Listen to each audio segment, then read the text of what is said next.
On va continuer avec le petit 3, ce qu'on appelle montage mixte. C'est même pas compliqué. Voilà, donc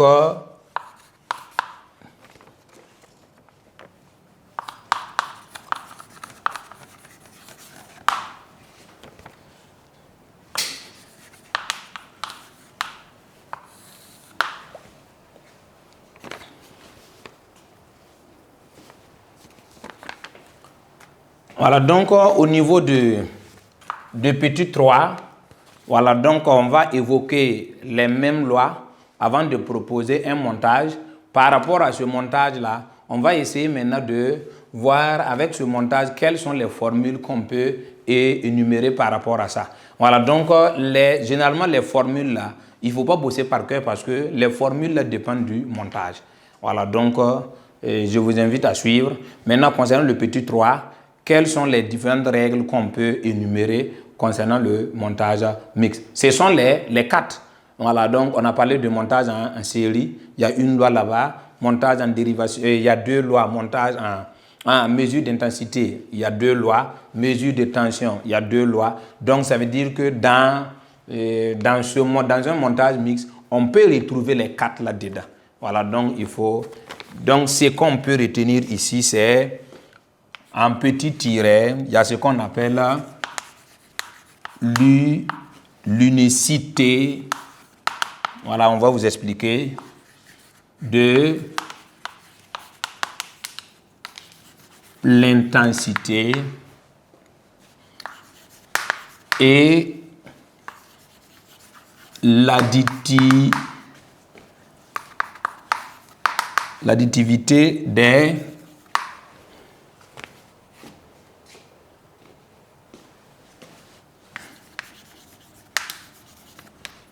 tensions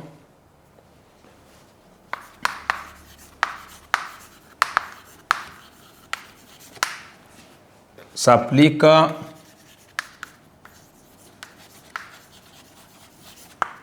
aux appareils en série. Ça veut dire quoi? Quand on dit l'unicité de l'intensité et l'additivité des tensions s'applique aux appareils en série, ça veut dire que on va revenir d'abord avec l'unicité de l'intensité. Ça veut dire que quand on parle de montage mixte, ça veut dire que ça peut arriver qu'on vous donne un montage et puis il y a des montages en dérivation. Et puis dans ça, on voit par exemple des lampes qui sont montées en série. Voilà, on applique ça. L'unicité des tensions, là, ça veut dire quoi? C'est dire que si vous voyez par exemple des lampes qui sont montées en série, ça veut dire que ils traversent la même intensité. Ça veut dire que les intensités là sont les mêmes. C'est à cause de ça qu'on parle de l'unicité de tension. Maintenant, il y a ce qu'on appelle l'additivité des tensions. Ça veut dire que dans quelle situation la tension s'additionne. Ça veut dire qu'en intensité, c'est la même chose, mais en tension, on additionne. C'est ce que ça veut dire. Donc, ça veut dire que si vous voyez, par exemple, et puis on dit aux appareils qui sont en série, ça veut dire que les appareils qui sont montés en série. Les appareils qui sont montés en série, en termes d'intensité, l'intensité, c'est la même, mais en termes de tension, ça veut dire qu'il faut additionner. C'est ce que ça veut dire. Donc, au niveau du deuxième tiret, on va parler de l'unicité de la tension. L'unicité de la tension et l'additivité des intensités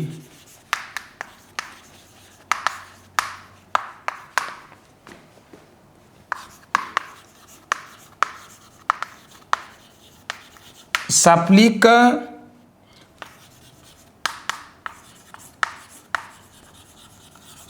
aux appareils en dérivation. Deuxième tiret veut dire quoi ici également? C'est que il ne faut pas prendre quelque chose, mettre dans le cahier et puis ne pas connaître ça. C'est très grave. Voilà, si vous ne comprenez pas, il faut poser la question pour comprendre. Voilà, donc, quand on dit l'unicité de la tension, on dit aux appareils qui sont montés en dérivation. Qu'est-ce qu'on a dit? Ça veut dire que ici, qu'est-ce que l'élève veut comprendre par là? Ça veut dire que quand on parle de l'unicité de la tension, ça veut dire que si les appareils là sont montés en dérivation, ça veut dire qu'ils possèdent la même tension. C'est ce que ça veut dire. L'unicité de la tension aux appareils qui sont en dérivation.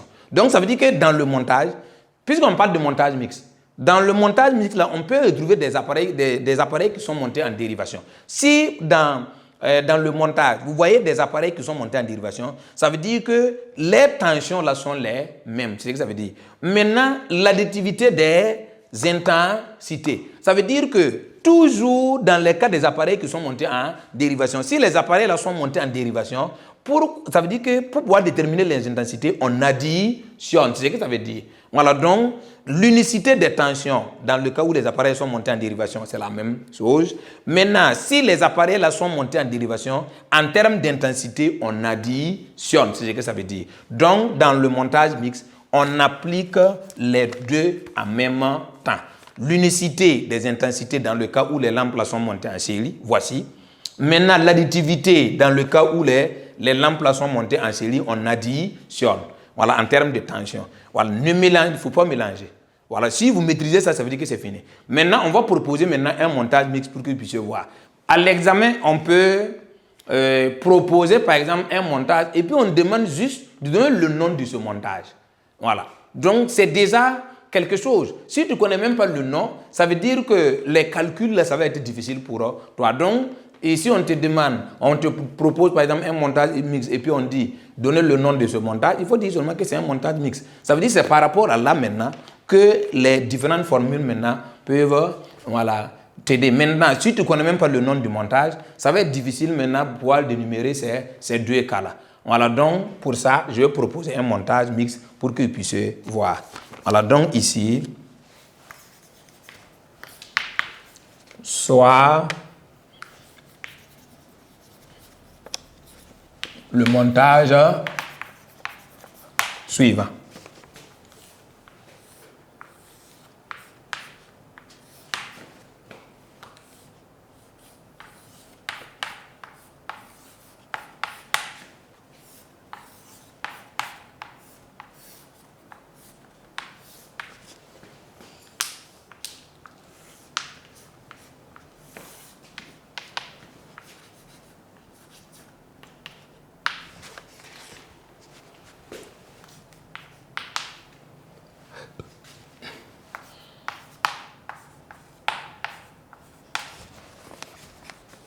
Voilà, voici un montage.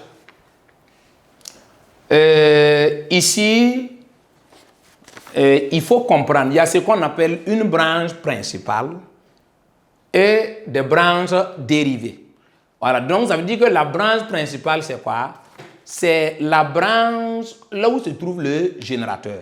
Ça veut dire que cette branche-là est appelée ce qu'on appelle branche principale. Pourquoi on parle de montage mixte? On parle de montage mixte parce que voici des branches dérivées, mais sur la branche principale, on a une lampe. Donc pour ça c'est un montage mixte. Donc si c'est un montage mixte, on ne peut pas appliquer la loi des intensités dans un montage en série, la loi des intensités dans un montage en dérivation, la loi des tensions dans un montage en série et la loi des tensions dans un montage en dérivation. C'est le tout maintenant qu'on essaie d'analyser. Voilà, maintenant, ici, on va raisonner en termes d'intensité et puis en termes de tension. Voilà, pour que vous puissiez comprendre. Quand on prend par exemple ce montage-là, quels sont en termes d'intensité? Regardez, qu'est-ce qu'on peut dire? Vous voyez, en termes d'intensité, le générateur et puis cette lampe-là se trouvent sur la même branche. Donc, ça veut dire que L1 et le générateur, ça veut dire que sont montés en série. Pourtant, qu'est-ce qu'on a dit? Si les deux là sont montés en série, ça veut dire que l'intensité débutée par le générateur traverse en même temps L combien? L1. Donc, ça veut dire que l'intensité I débutée par le générateur, grand I là, traverse en même temps L1. Donc, on peut dire ici que notre I1 là est égal à quoi? Voilà, ça veut dire que ici, notre grand I, qui est débuté, ça veut dire l'intensité débutée par le générateur là, est égale à I1 parce que L1 et le générateur là se trouvent sur la même branche. C'est ce que ça veut dire. Maintenant, par rapport à ça, regardez encore. On va analyser toujours ce qu'on appelle l'unicité de l'intensité. L'unicité de l'intensité, on va énumérer ceux qui sont montés en série. Ici, on vient de dire quoi? Que la tension au bornes du générateur, l'intensité débutée par le générateur là, c'est en même temps I1. Mais qu'est-ce qu'on peut dire par rapport là également? Qu'est-ce qu'on constate? On constate que L3 et puis L4 là sont montés en série. Donc, on va rester dans l'unicité de l'intensité au cas où les appareils là sont montés en série. Donc, on peut dire haut et fort, sans connaître les valeurs, que I est égal à I1. Sans connaître également des valeurs, on peut dire que I3 est égal à combien? À I4. Voici c'est le montage qui nous dit ça. Voilà, on ne doit pas inventer. Il ne faut pas poser les formules par cœur. Les formules dérivent d'un montage. Voilà, donc, en termes d'intensité, on va noter ça. Maintenant, qu'est-ce qu'on peut ajouter? Regarde, toujours en termes d'intensité, vous voyez que ici, les branches là, par exemple, la lampe L2 est montée en dérivation avec L3 et puis L4. Donc, arrivé ici, comme l'intensité est quelque chose qui circule, arrivé ici, il y a une partie qui va traverser L2 et puis il y a une partie aussi qui va traverser cette branche. Voilà, donc ça veut dire qu'ici, on peut dire que I1 ou bien I là est égal à I2 plus I3, ou bien on peut dire que I1 est égal à I2 plus combien? I4, puisque c'est la même intensité qui les travaille. Il ne faut pas additionner, puisqu'on dit que si les lampes là sont montées en série, c'est la même intensité. Donc ça veut dire que I1, on peut dire que I1 est égal à I2 plus I3, ou bien I2 est égal, et I1 est égal à I2 plus I4. Voilà. Comme on peut dire également, voilà, ça dépend de ce qu'on vous a donné. Si on vous donne I, vous raisonnez en termes de I. Si on vous a donné I1, vous raisonnez en termes de I1. Voilà. Donc, expérimentalement, quelles sont les différentes formules qu'on peut utiliser dans le cas de l'intensité? Donc, on va noter ça. Expérimentalement, c'est toujours en fonction de ça. Donc, expérimentalement,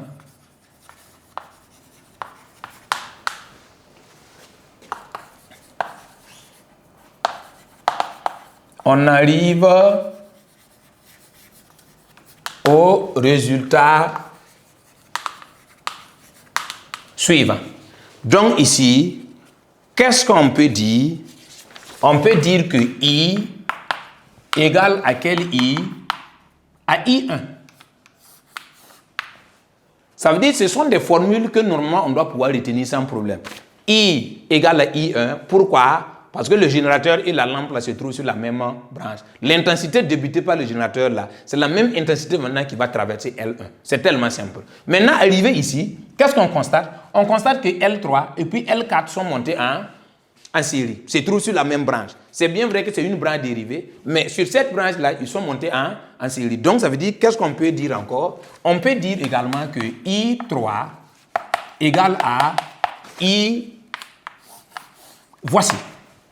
Maintenant, ce qu'on peut ajouter également, on peut ajouter en disant que quoi? Comme on sait que I est égal à I1, on peut raisonner en termes de I1 ou bien on peut utiliser I2 et le grand I pour raisonner ou bien I1 pour raisonner. C'est la même chose. Donc, on peut dire que I1 ici égale à I2 plus l'intensité qui traverse l'une des branches. Ça peut être plus I3. On peut dire également que I1 égale à I2 plus I4. Voici des formules. Maintenant, en fonction des données maintenant, ça l'élève maintenant de pouvoir, il faut toujours exploiter toutes ces formules-là. Voilà, c'est en fonction des données maintenant que vous utilisez maintenant pour pouvoir travailler. Voilà, donc si on vous donne un montage, normalement tous ces cas-là vous pouvez énumérer. Maintenant, en fonction des données, maintenant qu'est-ce que j'ai? Qu'est-ce qu'on me demande de faire? C'est ça, vous devez pouvoir. Mais ici, il n'y a pas de données, mais voici ce que ça donne. Voilà, sans connaître même des valeurs, voici ce que ça donne. Voilà. Maintenant, certainement dans les exercices, on va vous donner des valeurs, voilà, pour que vous puissiez les exploiter sans problème. Maintenant, ça c'est au niveau des intensités. Maintenant, on va revenir maintenant sur le cas de, ici on va parler de cas de intensité du courant. Voici ce qu'on peut trouver comme formule. Mais ici, on peut raisonner en termes de I1, puisque ici, on a dit que I est égal à I1. Donc, au lieu de I1, un élève peut remplacer grand I, et puis ça ne cause pas de problème. Voilà, maintenant, ici, on va mettre premier, deuxième tiret également. Pour la tension électrique,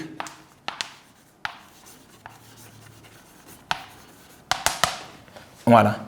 Maintenant, en ce qui concerne la tension électrique, qu'est-ce qu'on peut dire? On parle de la loi. Oui, ici, l'additivité des tensions s'applique aux appareils qui sont montés en série. Ça veut dire quoi? Et que les bras dérivés ont toujours la même tension. Ça veut dire que sans réfléchir, on peut dire que puisque la tension qui se trouve dans cette branche est égale à la tension qui se trouve dans cette branche. Pourtant, dans cette branche-là, les lampes là sont montées en série. Si les lampes là sont montées en série, on applique ce qu'on appelle la loi d'additivité des appareils qui sont montés en série pour les calculs de tension. Donc ici, on peut dire haut et fort que I2 égale à quoi? U2 est égal à U3 plus U4. Voilà, ça c'est que on peut retenir pour le moment. Maintenant, on peut dire également ici que quoi? Ça c'est UG, ça c'est U1, ici U2, U3, U4. Ici, qu'est-ce qu'on peut dire? On peut dire que UG, puisque cette branche-là, on va considérer cette branche-là comme étant une lampe. Donc, vous allez voir qu'ici, on retrouve deux lampes. On peut dire que UG, puisque si on considère lui là comme étant une lampe, on retrouve maintenant deux lampes qui sont montées en dérivation. Maintenant, la tension au bord de l'ensemble là, c'est en même temps U2 ou bien la tension de cette branche. Si toute cette branche là est considérée comme étant une lampe, ça veut dire qu'on a deux lampes qui sont montées en série. On applique ce qu'on appelle la loi d'additivité des tensions pour les appareils qui sont montés en série. Donc, on peut dire haut et fort que UG est égal à U1 plus U2, ou bien on peut dire que UG est égal à U1 plus cette branche. Pour cette branche-là, les lampes là sont montées en série, on applique la loi d'additivité. Donc, ça veut dire qu'on peut dire que UG est égal à U1 plus U3 plus U4, ou bien on peut dire que UG est égal à U1 plus U2. Tout ça là, c'est en fonction des données que vous devez exploiter. Mais maîtrisez d'abord toutes ces formules puisque je vais proposer un exercice pour qu'on puisse les appliquer sans problème. Voilà, donc ici, qu'est-ce qu'on peut dire? On peut dire que UG est égal à U1 plus U2. On peut dire également que UG égale à U1 plus la tension de cette branche. Ça veut dire U3 plus U4. On peut dire également haut et fort que U2, puisque les bras dérivés ont toujours la même tension, U2 est égal à U3 plus U4. Voilà, voici des formules également qu'on peut retenir par rapport à des calculs de tension si on a ce montage. UG est égal à U1 plus U2, ou bien UG est égal à U1 plus U3 plus U4, ou bien on peut dire que U2 aussi également est égal à U3 plus U4. Voici des formules que vous devez retenir, mais je vous ai dit, il ne faut pas bosser par cœur. Ces formules-là, ça dérive de ce montage. Mais vous voyez que le montage là, peut changer d'un exercice à l'autre. Mais de toutes les façons, ça doit garder toujours cet esprit-là. Voilà, donc si on vous donne un exercice, c'est en fonction du montage que les différentes formules la sortent. Voilà, il ne faut pas bosser par cœur pour dire que non, dans un montage mixte, UG est égal à U1 plus U2. Non, c'est faux. Hein? Voilà, c'est applicable avec ce montage. Voilà, donc en fonction du montage, les formules là changent. Voilà, donc voici ce qu'on peut proposer pour le chapitre 3, ce qu'on appelle les mesures sur les circuits. Voilà, donc on va proposer un exercice d'application pour vous permettre de revenir sur ces différentes notions qu'on a eu à aborder durant le chapitre. Voilà, donc je vous invite à suivre l'exercice d'application.